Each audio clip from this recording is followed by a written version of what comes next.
Pemerintah Indonesia bersama TNI Polri pun telah berangsur meninggalkan wilayah paling timur Pulau Timor itu sejak September 1999.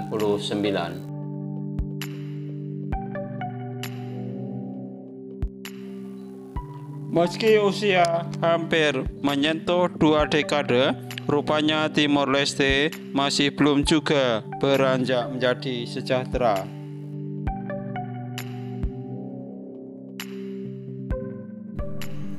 Bahkan pertumbuhan ekonomi di negara tersebut semakin terpuruk.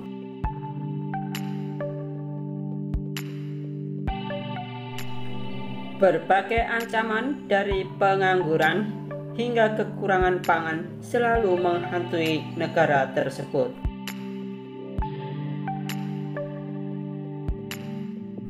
Kekayaan yang dimiliki Timor Leste pun tidak memberikan kesejahteraan sepenuhnya pada rakyatnya.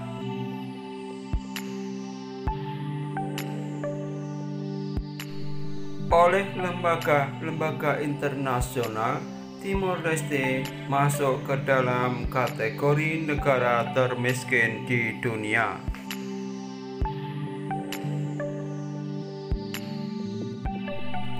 Dikutip dari United Nations Development Program (UNDP), Timor Leste berada di peringkat 152 negara sebagai negara paling termiskin di dunia dari 162 negara.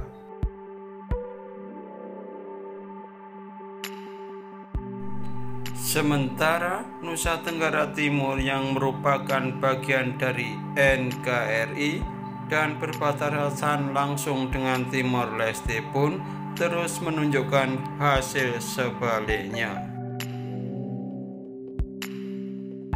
Provinsi yang dikenal sebagai Pulau Bamora itu semakin hari semakin menunjukkan taringnya dalam pertumbuhan ekonomi.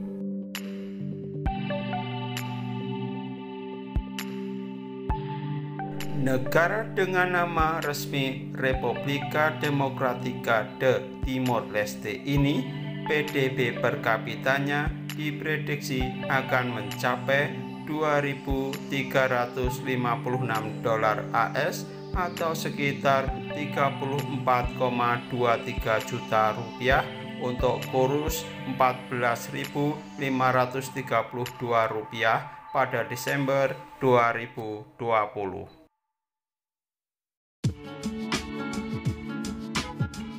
Masih di bawah pendapatan per kapita Indonesia pada tahun 2019 lalu sebesar $4.174,9 AS atau sekitar 60 juta rupiah.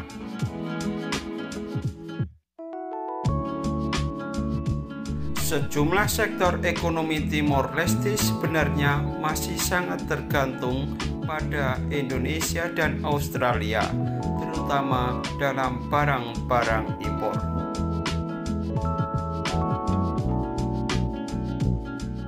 Tahun 2019 saja, Bank Dunia melaporkan pertumbuhan ekonomi Timor Leste 4,1% di tahun 2020 dan meningkat menjadi 4,9% di tahun 2021.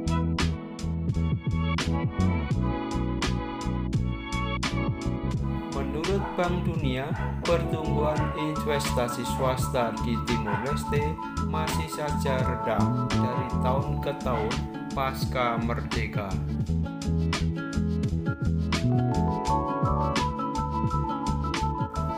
Ini juga bisa berkaitan dengan stabilitas ekonomi dan politik di negara tersebut.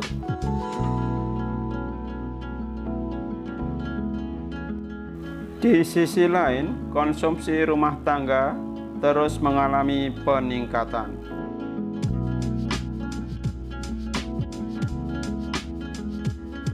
Timor Leste menyambut baik pertumbuhan PDB.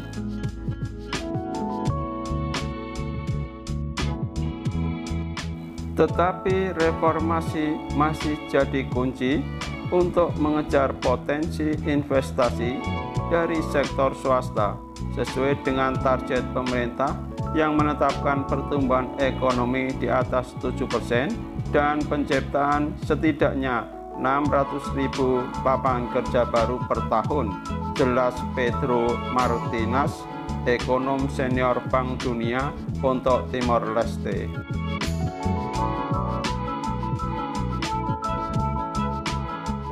Adanya pandemi COVID-19 ini, Bank Dunia menggambarkan jika perekonomian negara tersebut semakin terpuruk.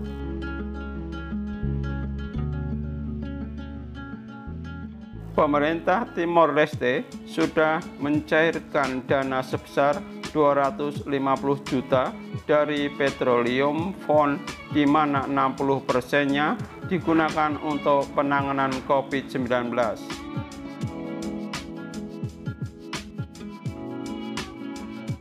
Pandemi ini membuat sektor ekonomi semakin buruk, apalagi menurunnya kunjungan turis asing ke negara tersebut, melambatnya perdagangan ekspor-impor, dan besarnya pengeluaran pemerintah untuk penanggulangi pandemi.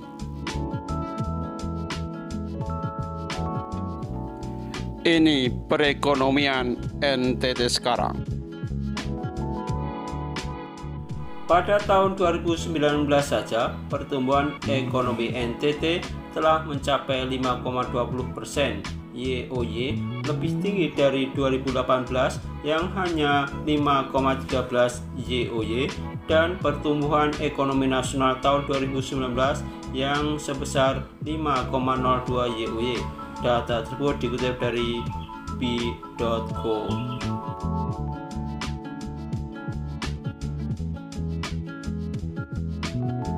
Jika dilihat dari sisi pengeluaran, perekonomian Provinsi NTT di 2019 masih ditopang oleh peningkatan konsumsi rumah tangga dibanding tahun 2018.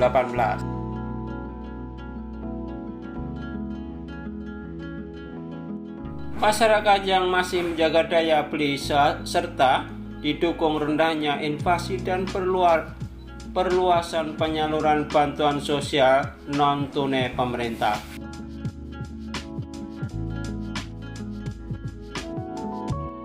Pada tahun 2019, perekonomian Provinsi NTT masih didominasi oleh pertanian, kehutanan, dan perikanan, administrasi pemerintahan, pertahanan, dan jaminan sosial wajib.